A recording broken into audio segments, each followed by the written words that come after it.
Namaskar. Welcome to this session. We have commenced understanding Ahimsa. And we came to a point to understand Ahimsa Vratam, and the reference came to Mahabharata, ntiparva. The Ahimsa Discourse by Tula to njhari. And it is best to define in one verse the Ahimsa.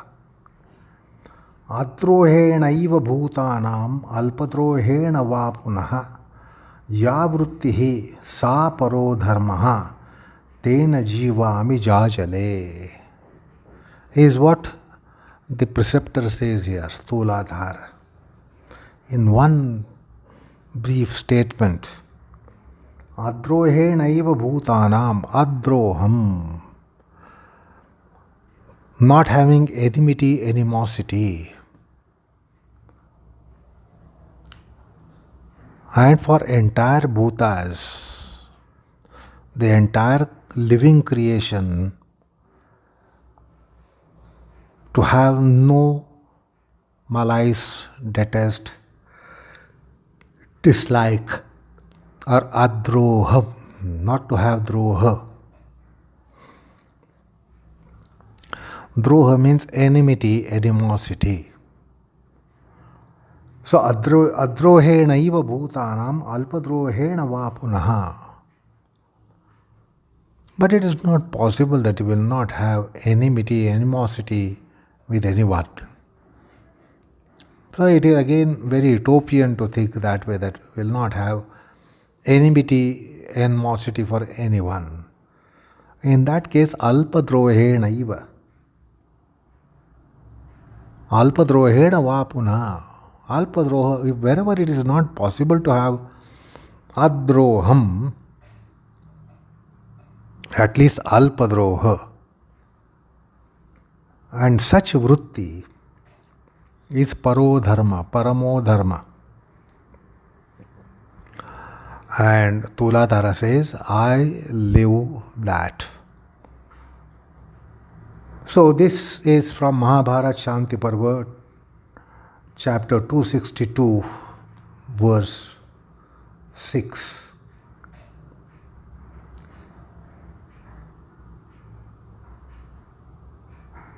So that's how the Himsa is avoided,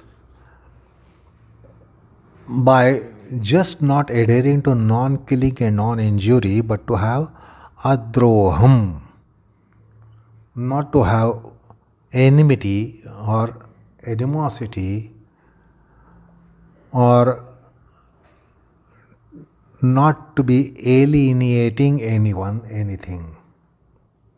And to be living the life, to lead the life in such way, without droham to anyone, that jivika, that jivanam itself is Paramadharma. And Tuladhara says, Jajali, I live such life. Now he wonderfully says, adroha or alpadroha. Now it is very important to understand here, because as I told you, Tuladhar was a butcher.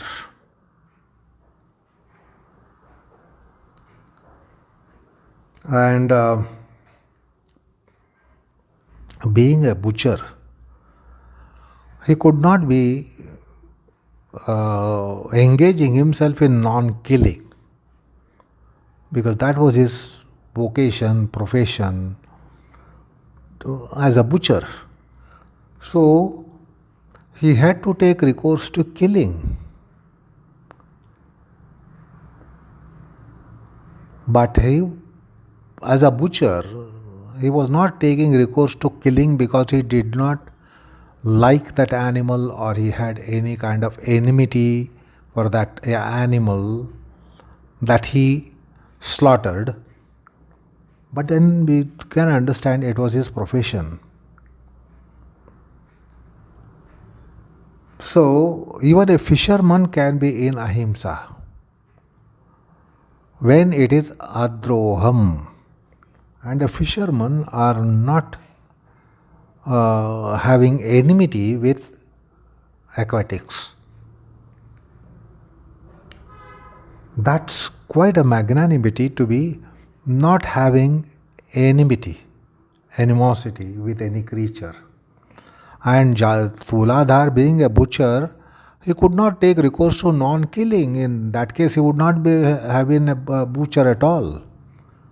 Although being a butcher, it is butcher who can tell us about this, that they don't have enmity with the class of those creatures that they slaughter. And that is why, very significantly, Mahabharata brings Tula to explain jajali the Ahimsa Vratam.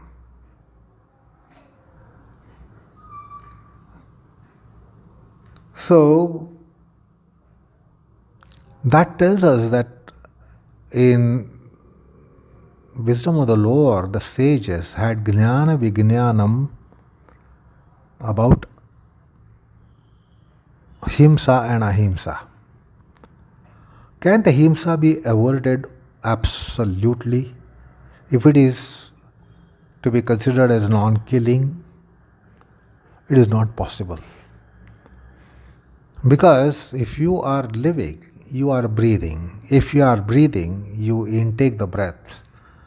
If you intake the breath, so many tiny creatures would be vanquished by your in-breath. You are a living creature. You feel thirsty. You consume water. In consuming water, you will come to know from biologists that water contains some living bodies and they are consumed. Or even if you are taking pure water, you will have to destroy those bacteria in the water in very purificatory act of water that you boil it, etc. So you will have to be killing if you are living. That is why that principle which comes in Oriental wisdom, jivo jivasya jivanam. All the lives thrive on life. So if you are consuming water, there is himsa created in the sense, if himsa is only killing, you are certainly killing by intaking the breath, you are killing by intaking water, you are killing by intaking food. Now, even the vegetarians, the food that they eat is not non-living. It is all living. Whole vegetable world is all life. And when we eat it, we consume it. Therefore, we live on life. Even vegetarians live on life if we take microscopic view. So whatever vegetables, fruits, etc. they might be consuming, it is life. So unless we consume the life is not sustained. The life lives on life. That is jivo jivasya jivanam. So anyway, if ahimsa is non-killing, then one cannot recourse to it. In that case, one should not even breathe. If you don't breathe, you yourself kill yourself. You should not consume water. If you don't consume water, you kill yourself. You should not consume food. If you consume food, you kill life, yourself. If you don't consume food, you kill yourself. So it is unavoidable to be not killing anything for us to be living. So, this was the view of the sages and seers of the lore. And that's why in Mahabharata you come across a statement which is so apt, as if the seers and sages were microbiologists. विनावधम न कुर्वन्ति तापसा प्राणयापनम उदक बहवा प्राणः पृथिव्यां च फलेषु च न च कश्चिन् तान्हन्ति किम अन्यत् प्राणयापनात् सूक्ष्म योनिनि भूतानि तर्कगम्यानि च कानिचित्.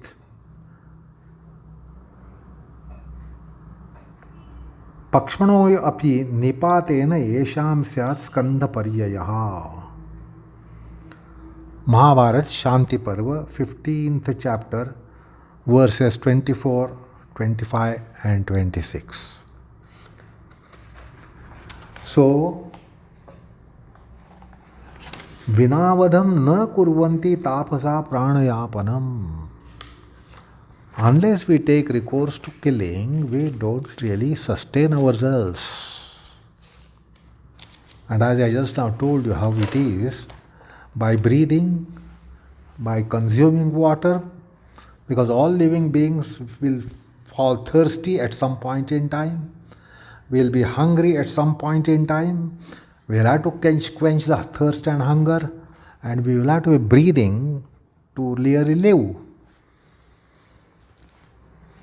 So, the non-killing is not the thing that one can be adhering to. Anyway, the passage that was quoted was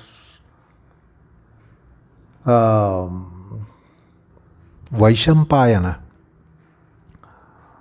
advising Janamejaya. Janamejaya was the king of Hastinapur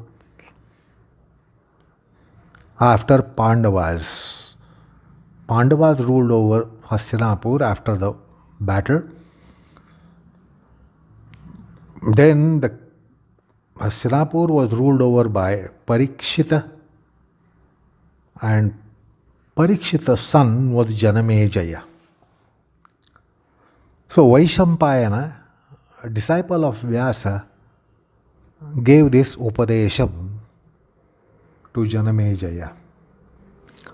So in the passage,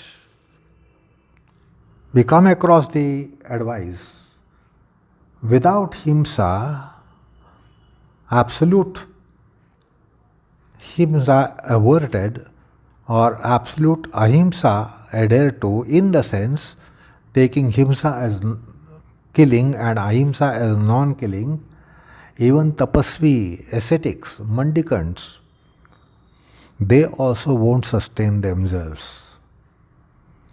Because for Paramadharma, to be living, to be saving one's prana, you will have to take recourse to consuming life, because the life sustains life.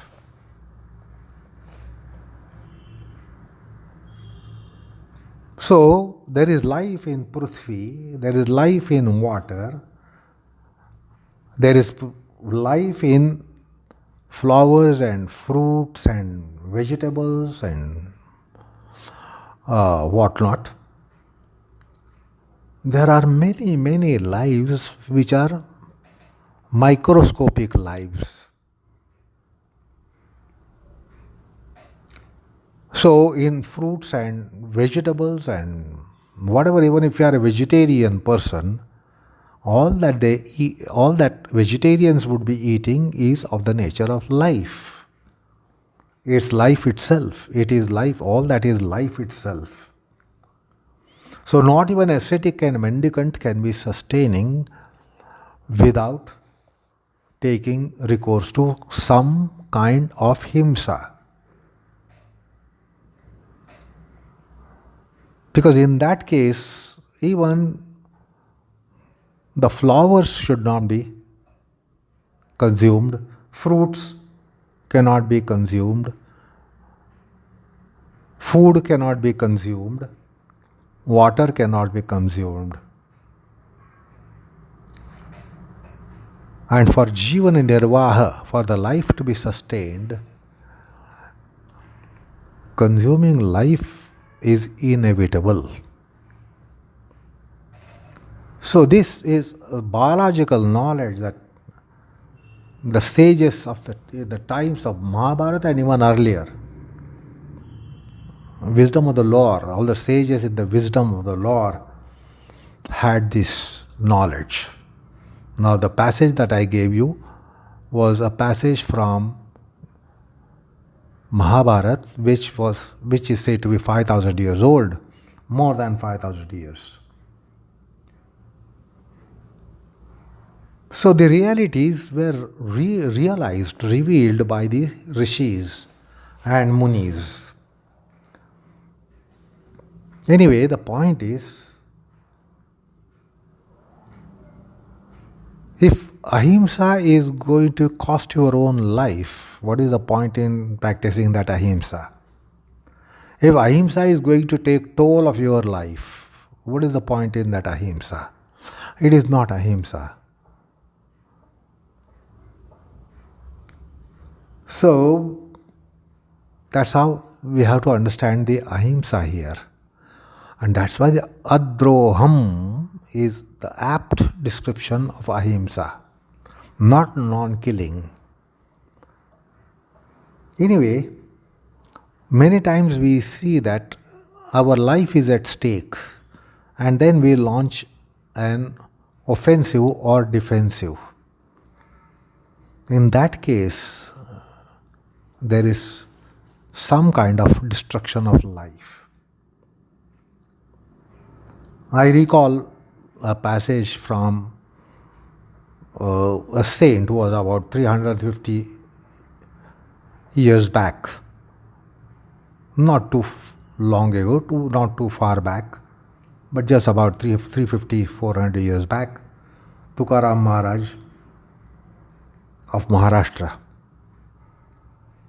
And there he speaks about Himsa, Ahimsa, Vivekam.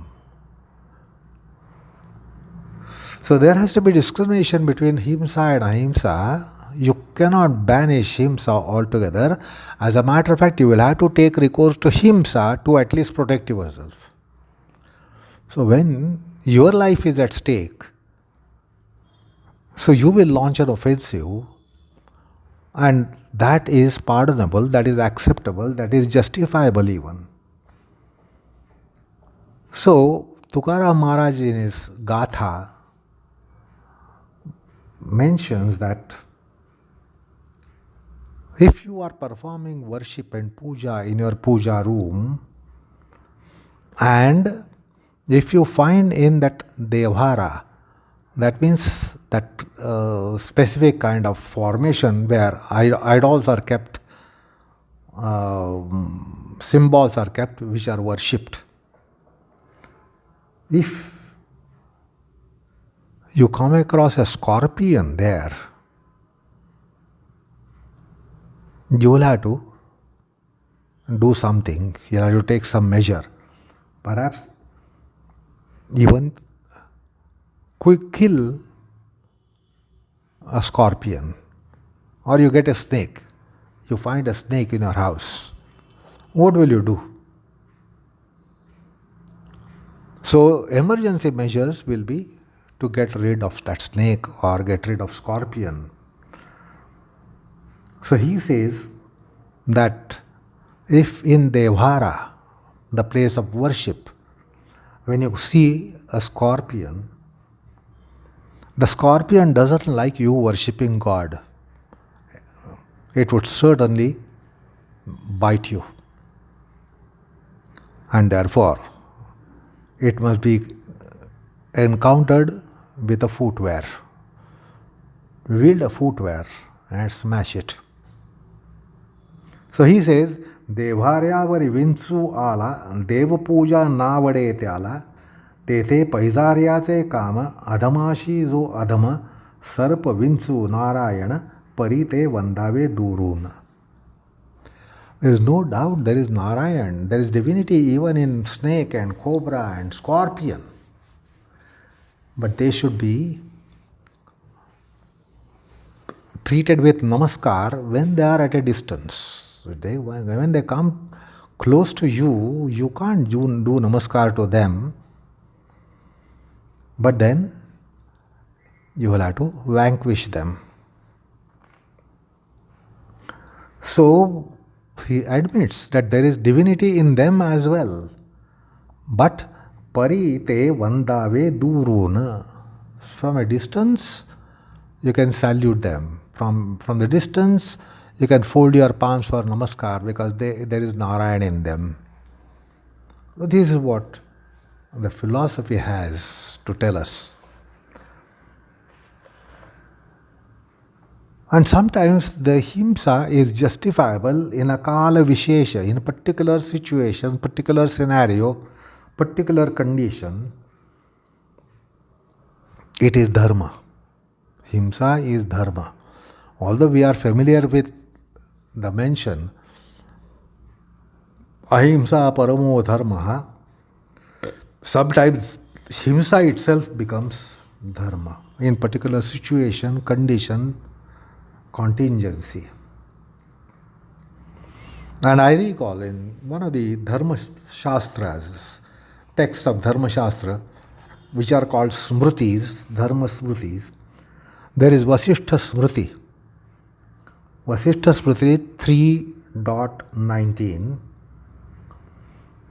Vasishtha there tells us, Agnido Garadaschaiva Shastrapani Dhanapaha Atatayina Mayantamapi Vedanta Paragam.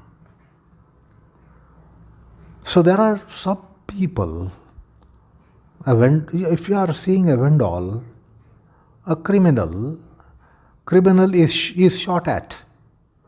If the police will cite a criminal, perhaps policeman has to encounter.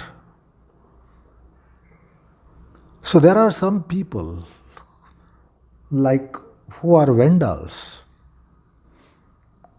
Agnido, that means Agalavya. Agalavya means one who goes on burning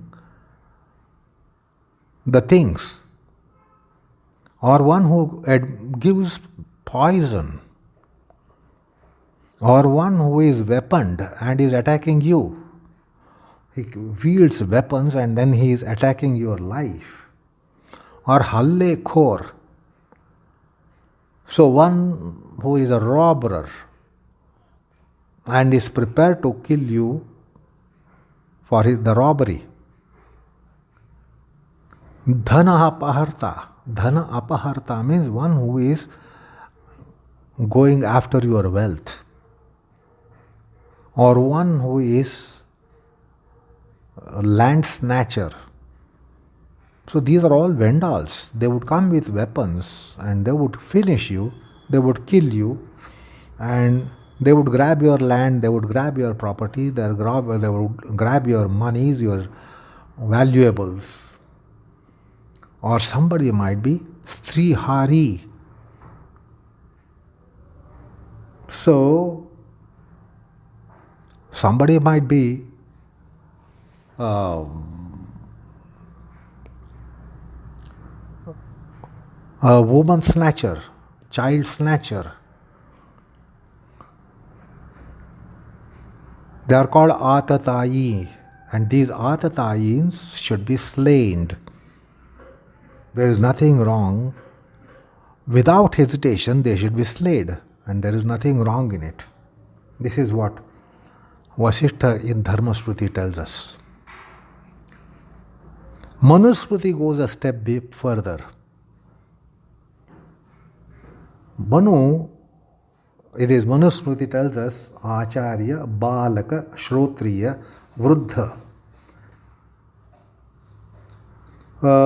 Even if it is an Acharya, or it is a child, or it is well-read person, Shrotriya, or a Vruddha, or very old, aged person, if wielding weapon, comes to attack you, if your life is assaulted, so in order to defend yourself, in defense of yourself, you can, without hesitation, you can slay such a person. So this is what Manu says in 3.350. Gurum va balo vruddho va brahmanam va bahushrutam atatayi namayantam hanyad eva avicharayan. Don't think, without thinking slay such a person who is wielding weapons and who is threatening your life. So, to protect our life, we will many times face a scenario where we will have to take recourse to Himsa. And without hesitation, without second thought, it can be done. This is what Manu tells us. And therefore, treating Ahimsa as non-killing, non-injury is very, very naive to be interpreting that way. We have to understand the life in the light of reality. And the ancient wisdom does consider that, and also considers what really Himsa is. If it is killing, then even you can't be consuming food and water and even breathe. And that's why they have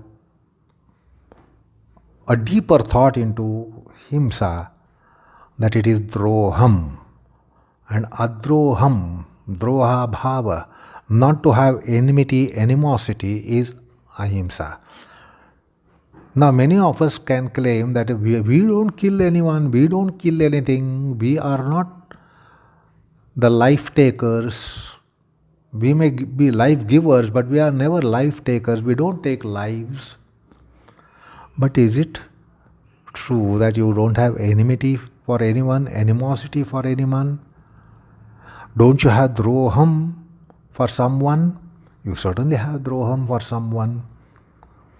And that droham is to be overcome for Adhyatma and Paramartha. It may not be necessary to overcome all droham for a business activity of life. You must be competing with someone. So you will be having the detest and dislike and hatred. You can't expect human mind without having any hatred and dislike and detest. That will be very much there in a human mind or any animal mind. But then how Ahimsa can be taken as a vow is to see that you don't have droham. And that is what Ahimsa actually is, which we saw in the advice that came from Tula to Jajali. So at this point in time, we will have to understand the right of reality as to how Himsa is inevitable for us to live. But that doesn't mean that we must become vandals. We are not vandalists when we consume water when we are thirsty. We don't say, I am going to vanquish some 10 million bacteria by consuming one glass of water. No. There is no droham for whatever microscopic life might be there in water, or whatever microscopic life might be there in fruits and food that we eat. But we don't have any droham. And because of droham, it is not that we consume our food and water. So that is what is Ahimsa, adroham. So to merely practice Ahimsa, we will have to understand this minute microbiology. And then understand when it is Ahimsa Vrata of a yogi, how far yogi would be going in adroham, droha bhava. Even the saints, they exalt in being free from any enmity, animosity, detest, hatred, dislike, etc. And when it is Maha Vrata, we have to just imagine how must be that mind of that yogi who is in Ahimsa Maha Vratam. Anyway, with this, we come to a classification with regards to Himsa. So we must first overcome Himsa, that is Ahimsa. You can't practice Ahimsa without overcoming Himsa. So the Himsa is of two kinds. So we have to understand here. One is called Droha Bhuta Himsa, and the another one is Bhoktru Gata Himsa. Wonderful classification. Droha Bhuta Himsa means the Himsa on account of malice, jealousy, hatred, enmity, animosity, anger,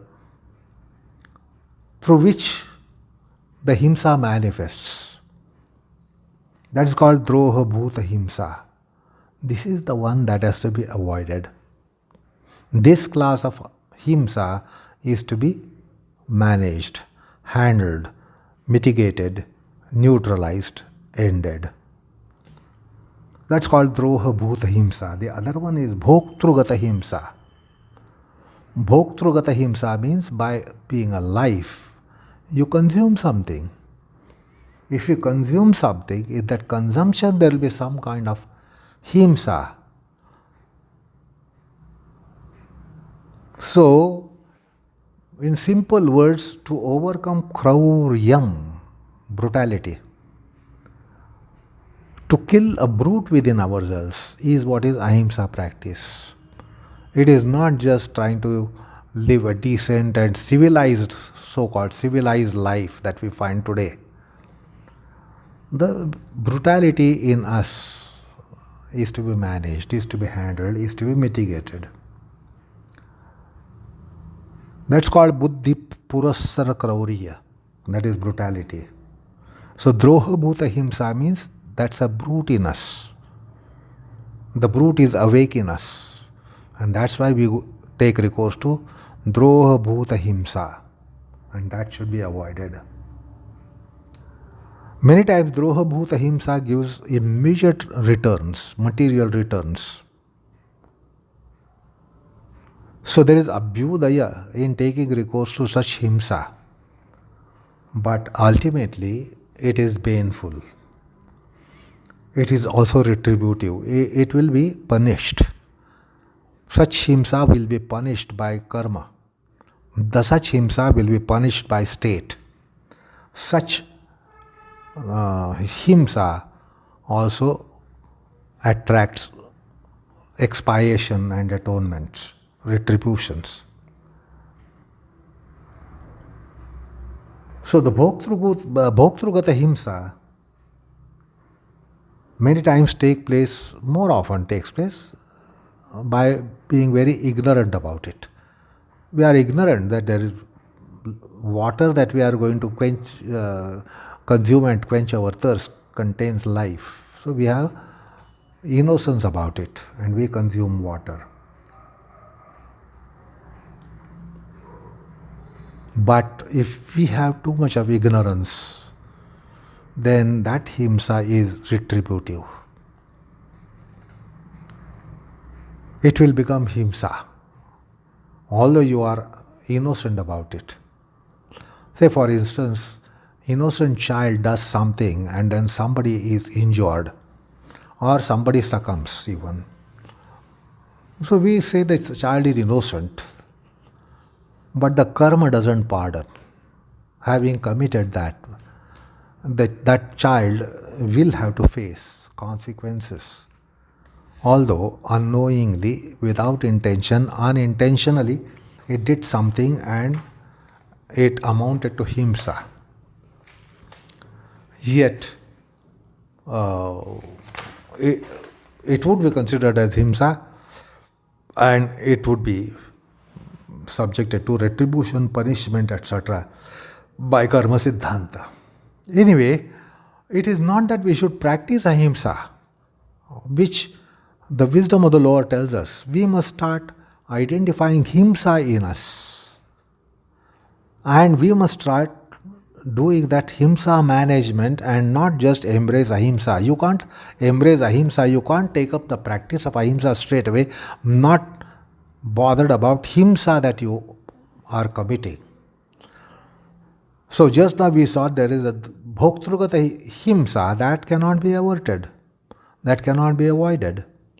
But droha bhuta himsa is certainly where a measure is entailed. So, Patanjali is going to commence a sutra to tell us about how these violations of yamas take place by way of himsa, taking recourse to asatya, taking recourse to steya, taking recourse to abrahmacharya, taking recourse to parigraha. As you should recall, in the last session I told you that these are natural tendencies and propensities. The life will be drawn towards them, himsa, asatya, abrahmacharya, etc. But that doesn't mean we have to straight away embrace yamas. That won't be a proper way. We will have to have little investigation into himsa that we commit. And therefore we will have to commence our study of ahimsa by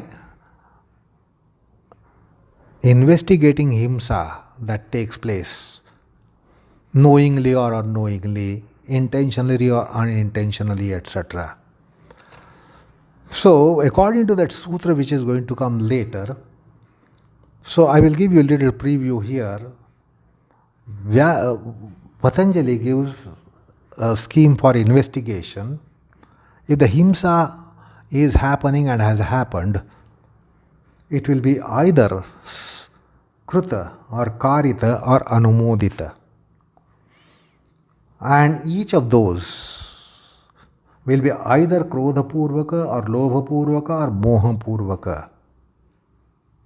And each of these lobha purvaka, krodha purvaka, moha purvaka will be either mild or middle or intense. And how to adhere to ahimsa principle here in Ashtanga Yoga, this is the way to go about.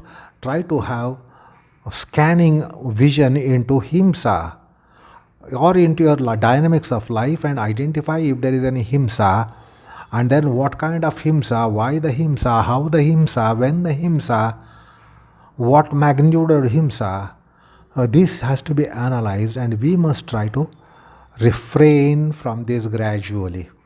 So refraining from himsa is ahimsa, and not just straight away practicing ahimsa is ahimsa. We must be critical about our conduct and identify the inevitable himsa that is there. As I said, we are lives. If we are life, we are going to commit himsa. Oh, what kind of himsa? And which himsa needs a management? So that is what we have to consider. So we are going to now carry a thorough study of himsa and not thorough study of ahimsa. Because to rid ourselves of himsa tendency is ahimsa practice. To rid ourselves of any himsa activity is ahimsa practice. Ahimsa is not something that you can be practicing. It is quite clear that we have to refrain from something which is our natural tendency, natural propensity, that is himsa. And therefore, study of himsa is implied.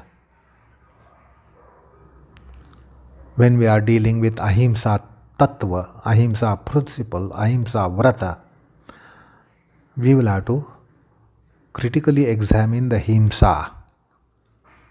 And that has to be managed, that has to be handled. We have to handle himsa, that is the way to practice ahimsa. Handle himsa by way of management of it, mitigation of it, discouragement of it, neutralization of it. So if you neutralize himsa, then that is ahimsa. Not to be in himsa is ahimsa. This is even literally clear. There is nothing that this practice ahimsa practice. There has to be a practice to prevent himsa, because that's a natural tendency. So to prevent something which is asatya, which is spontaneous, natural, preventing asatya is to be in satya. Preventing steya is to be in asteyam. There is not something that you say, this is the practice, and if you do this, it is ahimsa. If you do that, it is satya. If you do that, it is asteya. And similarly, brahmacharya, parigraha, they are measures taken to the counterpositioned. Because the counterpositioned are very natural, spontaneous. They are our tendencies, they are our propensities. And then critically analyzing them, investigating them, and then honestly curtailing them is called ahimsa practice. So therefore, we are going to take up this investigative process with regards to himsa, which would become slowly inculcating ahimsa principle. So we will be commencing to that, which is based on Patanjali's Sutra later, so that we can have a thorough understanding of himsa tendency. And himsa tendency should be discouraged. It should not be watered. It should not be given manure. It should not be given fertilizers for it to grow. So we need to do the himsa management. So we will embark upon that in our next session. Enough for the day. Namaskar all of you.